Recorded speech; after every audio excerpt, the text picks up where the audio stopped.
Welcome back here. Destination weddings continue to be pretty popular. Yeah, throwing a destination wedding is pretty much a two-for-one. You can enjoy the ceremony, the honeymoon at the same time, and of course you get a little trip out of it. But there are definitely some drawbacks. Joining us live with the pros and cons, Matthew Treadle from The Wedding Guys. Thanks for joining us. Good morning. Good morning. Okay, I mean, first, we're in a really weird time to be planning weddings abroad. I'm sure it's been a real challenge for brides and grooms and their wedding parties, but where are people looking right now? What's the hot spot to get married?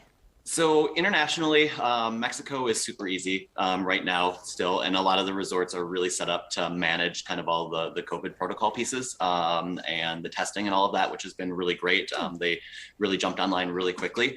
Dominican Republic is really great as well, a really popular destination. But a lot of couples right now are also looking at local destinations or domestic options. So Montana, there's some beautiful all-inclusive resorts there, but even our North Shore, we're seeing a lot of more couples selecting areas that are closer to home, but still considered a destination wedding. Yeah, you make a good point, because traditionally when you think destination, you think, you know, an island nation or Mexico or something like that. But just because, I mean, it could be just not exactly where you live and it's still a destination. Exactly. And so we're seeing a lot of people that are choosing maybe down in Lanesboro. There's a beautiful inn. Sacred Clay Inn is a fantastic place to go and have an entire weekend. It's really about creating a series of events. A destination wedding is really about really having all of your guests come and have an experience that's more than just a one day. And so you can do that anywhere, really. Sure, So we're seeing a lot of domestic travel right now, obviously, but certainly those tropical destinations, I think, are perfect for those couples that want to get married in the winter but don't want to have a winter wedding. So a great opportunity also for people that maybe want to manage their guest list a little bit, maybe want to have a little bit more intimate wedding and may have large families, that a traditional wedding might not be the right option for them. Destination wedding usually will kind of limit the number of people that will be attending. Okay, let's talk about fashion when it comes to destination weddings. Obviously, I would assume it depends on where, you know, said destination. But is it kind of a more casual vibe, generally speaking?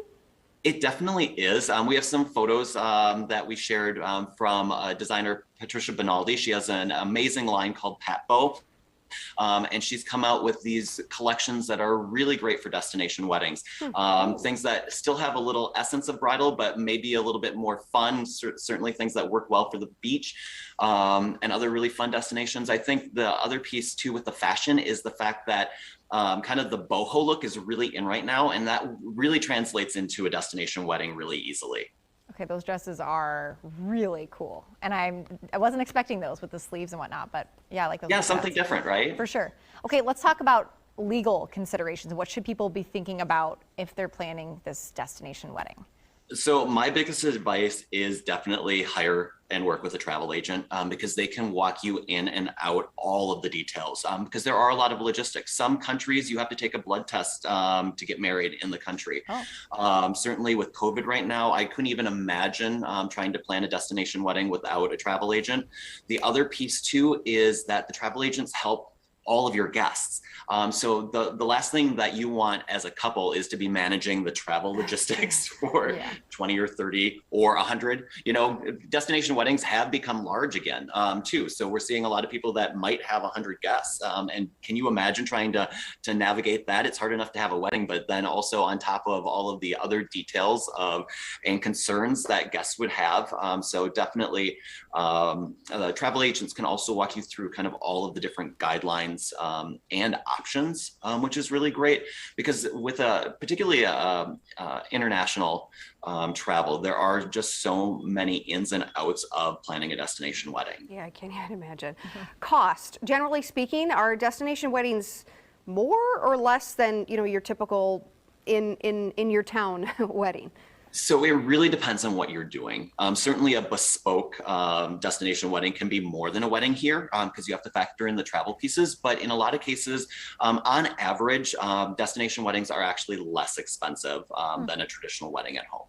And a lot of that comes into play with the fact that your guests are paying to travel to the destination. A lot of times that means the bride and groom might get services that are comp for them, including their room at the property, depending on how many rooms that they're bringing to the property itself. Okay.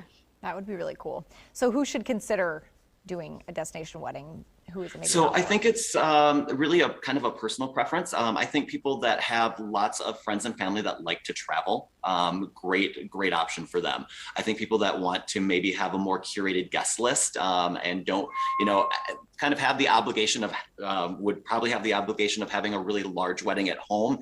If they want to have something that's more small, choose a destination because that will automatically eliminate some of your guests from attending. And I think also kind of that time of year, like if you really want to have a wedding in January, but you don't want to deal with the snow and ice in Minnesota, think of another alternative location. Okay, Matthew, I'm going off script here, but I want to get your take. If you are invited to a destination wedding as a guest and you say yes, are you still required to do a gift, or is like you bought airfare, you're paying for a hotel? What's the thought on that? Good question. Whenever you're invited to a wedding, you should give a gift. Okay. Now, a lot of times, couples that are planning destination weddings specifically will tell their guests, this is what you're giving me as a gift. You're coming to be at my wedding.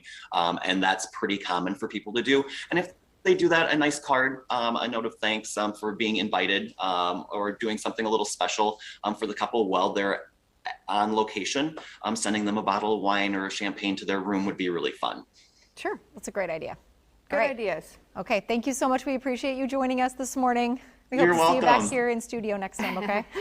That sounds great. Matthew Treadle from The Wedding Guys, thank you. For more tips and ideas, you can visit theweddingguys.com. All right, the J